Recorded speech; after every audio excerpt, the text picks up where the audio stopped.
Well, thank you, Mr. Mayor, members of the council. It's my pleasure to present to you the August City Manager's Update. I know I'll reserve a lot of the, I'll make this brief because we have another presentation on the budget that I'm sure you're excited to hear about later in the program. So just some important dates to start you off with. The Resilient Neighborhood Forum is going to be on August the 8th at 6:30 at the Minot Public Library.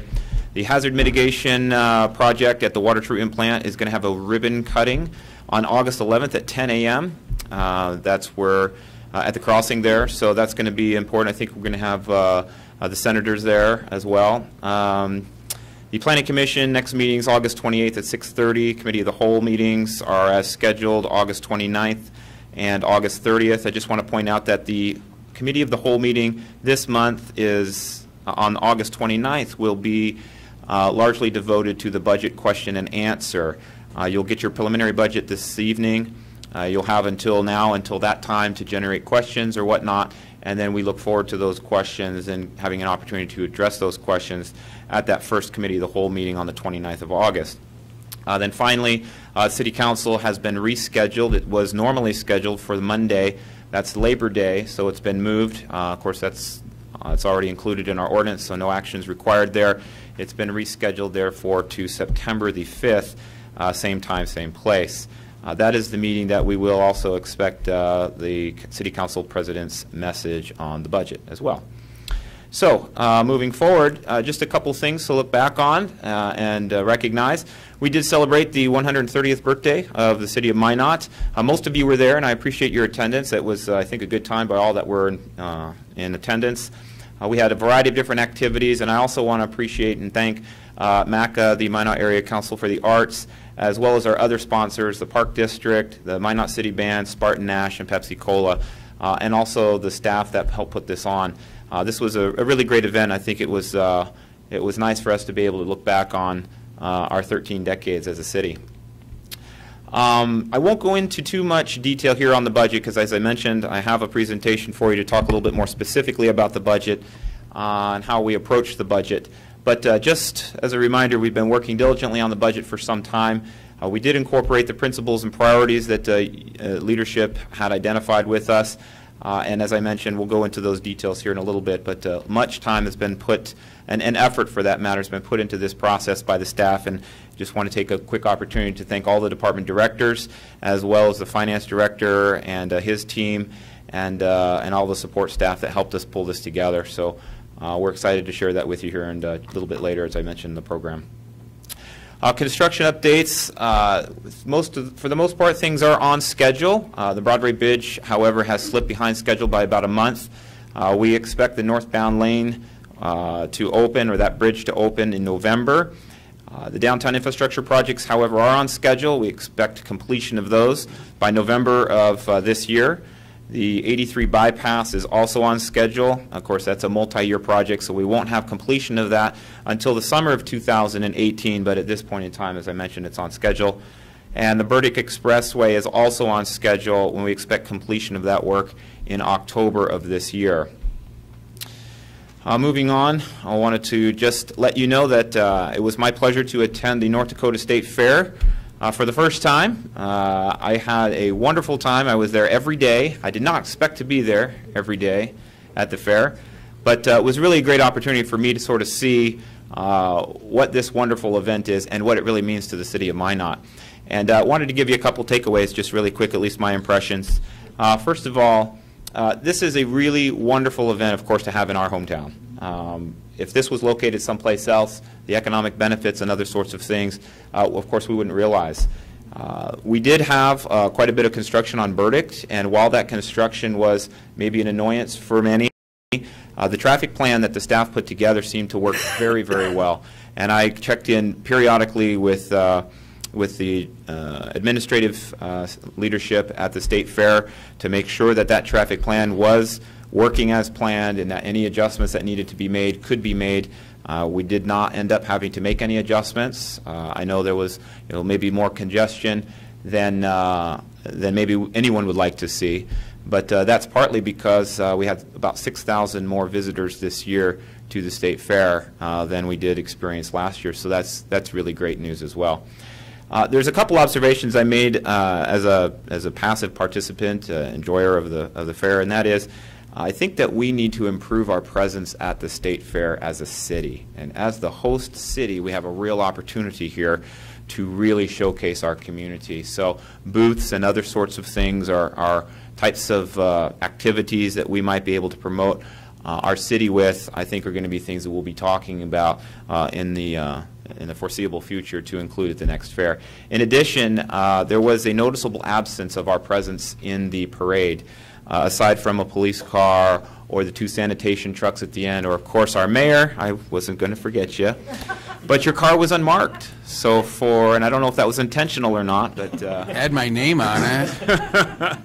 In any event, I do think that we could make a stronger presence in the fair. Of course, it was the longest, the parade. It was the longest parade I had ever experienced in my life. So I don't know if we want to add a whole lot more, but I do think a better presence for the city would be advantageous for us. Moving on to National Night Out, I want to thank all of the sponsors, the participating public service agencies, and other community partners, which I've tried to capture here on this slide, to make National Night Out once again a wonderful success. This is a event that occurs across the nation. I've been very familiar with it in the last town that I worked in, so it was a great delight to see this community embrace National Night Out and to promote the public safety aspect of our community and give those agencies involved in protecting our public health and safety an opportunity to let us know what they do. So hats off to them. Also, flood control.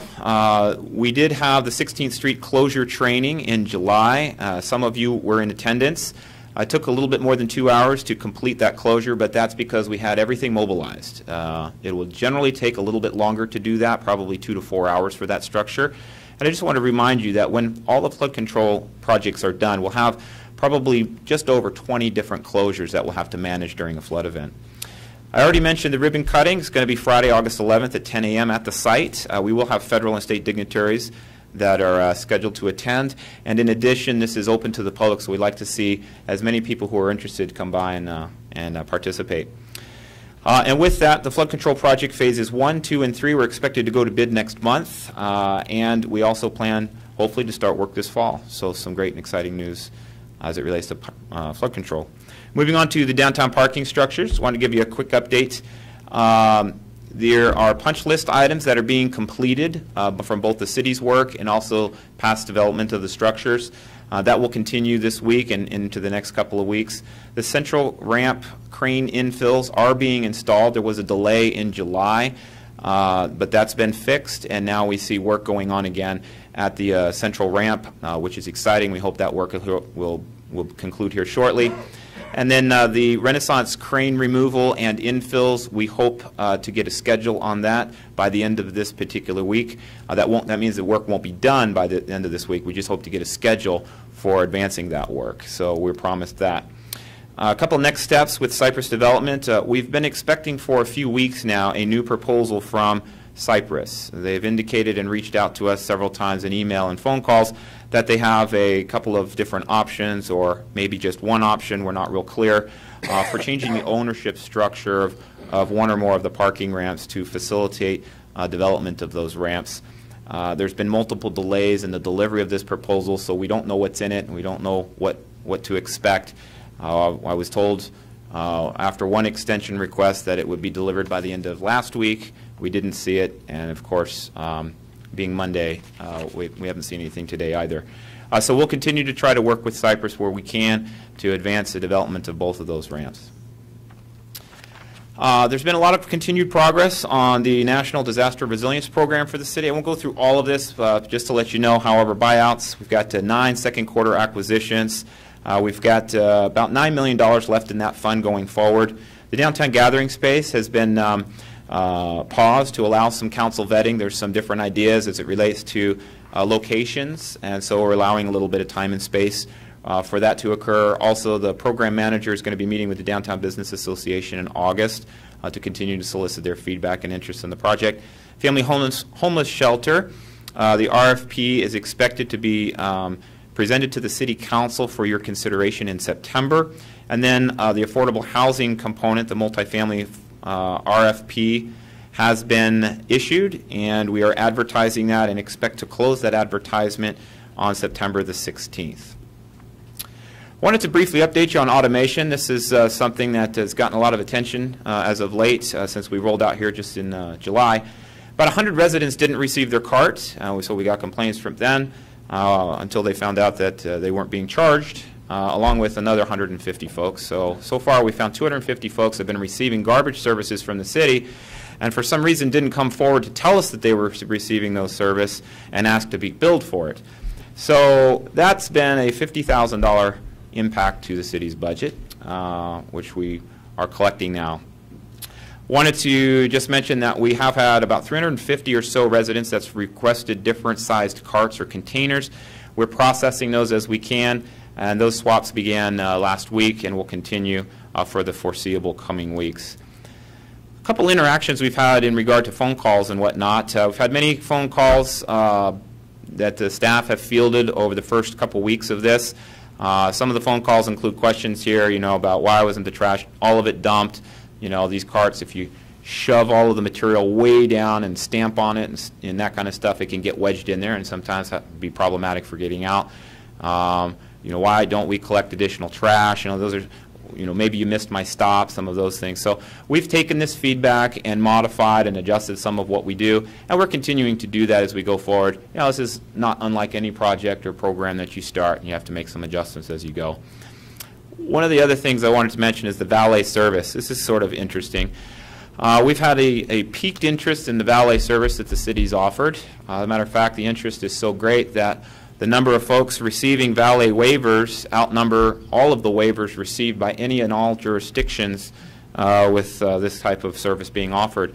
So we feel like there's some abuse going on as it relates to the valet program. And of course, any abuse to programs causes those programs to lose effectiveness and validity. So we're monitoring with Trinity to ensure that we can do what we can to try to keep those who are in the most need, in the forefront as it relates to receiving the valet service. One of the things I wanted to update you quickly on is that it's Fare Free Week between August 14th and 19th. So we'll be waiving any transit fees for the entire week to try to promote city transit and build awareness and boost the usage for our bus system. So we do have a route shout application for bus routes, and we encourage people to look at that, and that tells us tells you where the buses are, where they'll be, and what the routes are, and how to plan your trip. So that's kind of interesting and fun. Also, the assessor's office, just to let you know, is still continuing to assess. Of course, they do this all year round. They're going to be assessing home values for 2018, and they're in the following areas there: Radio City, Jefferson School area, North Hill, Roosevelt School area, Cook Drive area. And of course, they look at also, in addition to that, annual reviews of recently sold homes and properties, as well as inspections of newly constructed facilities. So with that, I'll stop there and entertain any questions you may have. Any questions for Mr. Berry? Alderman Wolski? Thank you, Mr. Mayor. Tom, first a comment. The birthday party back in July. Well done. It's exciting to see the city reaching out in a positive light like that. It was, I thought, just a great turnout, and I hope we can see more events like that because I think we need to be doing that. So thank you. Number two, less happy. Parking garages.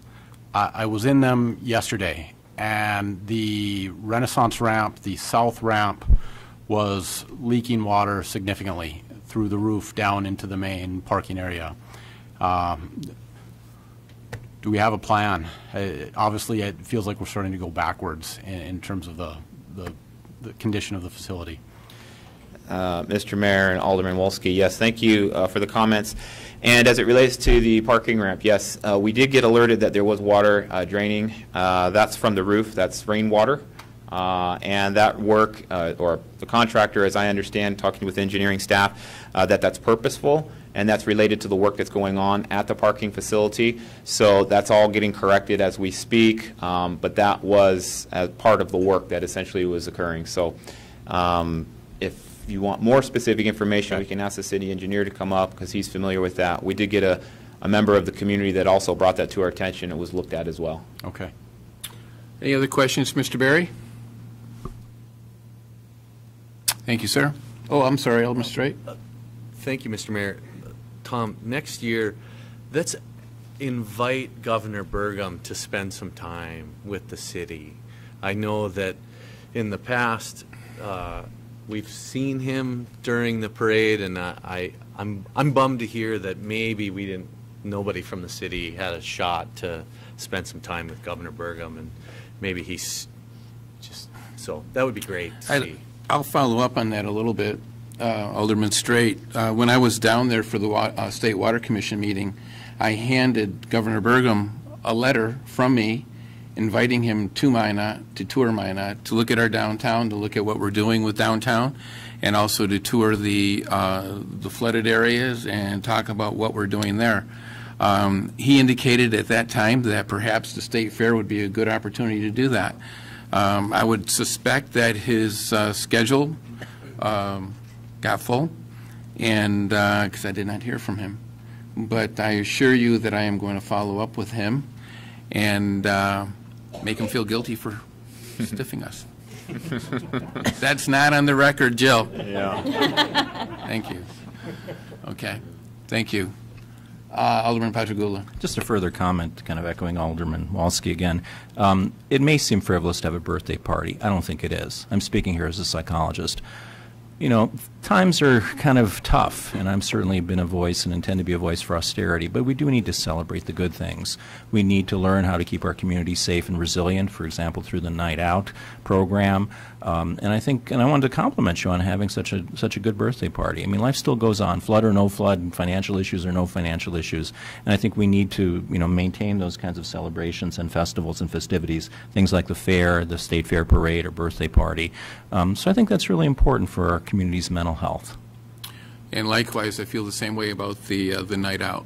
Yeah. That was a wonderful event. It was very well attended, and it's good. It's a good thing. So all those that were involved in all those events, I compliment you and encourage you to continue doing them. Thank you. I and the staff are very grateful for your all's support. Yep. All right. Thank you, Mr. Barry. Thank you. City Attorney's report, Mrs. Hendershot. Mr. Mayor and members of council,